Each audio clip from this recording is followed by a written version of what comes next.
La sécurisation foncière et forestière des communautés locales et des peuples autochtones est un enjeu, également un défi de la gouvernance des terres et forêts en Afrique. Cette problématique a alimenté la réunion d'orientation technique initiée par la CTIDD en collaboration avec la CONAREF à Kinshasa.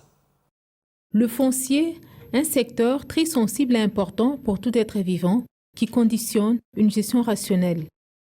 Ce patrimoine national aux enjeux multiples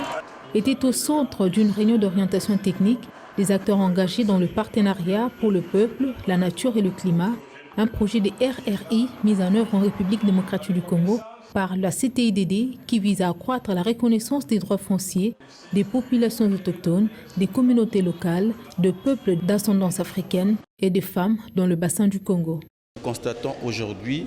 que les communautés locales et peuples autochtones, en vertu de la coutume, disposent à près de 80% des terres, mais ces terres ne sont pas reconnues de manière officielle. Et ça tombe à point nommé par rapport à la réforme aujourd'hui, la réforme foncière, qui prévoit des innovations allant dans le sens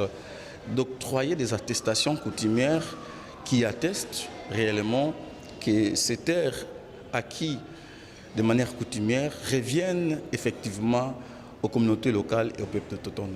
Cette rencontre initiée par la CTIDD avec l'appui technique de RRI était très capitale pour la CONAREF, cette structure technique qui partage la vision et les priorités du pays à toutes les différentes parties prenantes impliquées dans ce processus de la réforme foncière entamé depuis 2012. Nous leur avons montré qu'il y avait nécessité que tous les acteurs qui sont impliqués dans le secteur foncier s'alignent sur les visions et le programme du gouvernement.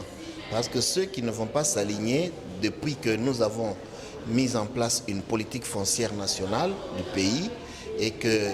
nous sommes en train d'adapter la loi à cette politique, nous voulons que tout le monde qui agit sur le secteur respecte les visions et les objectifs du gouvernement pour ne pas créer les désordres que nous connaissons et que les communautés vivent injustement sur les terres pour lesquelles ils sont légitimement propriétaires. Nous voulons que ceux qui ont droit au foncier y vivent sereinement. À noter que les problèmes fonciers ont des répercussions négatives sur la situation sociale, culturelle, économique et même politique.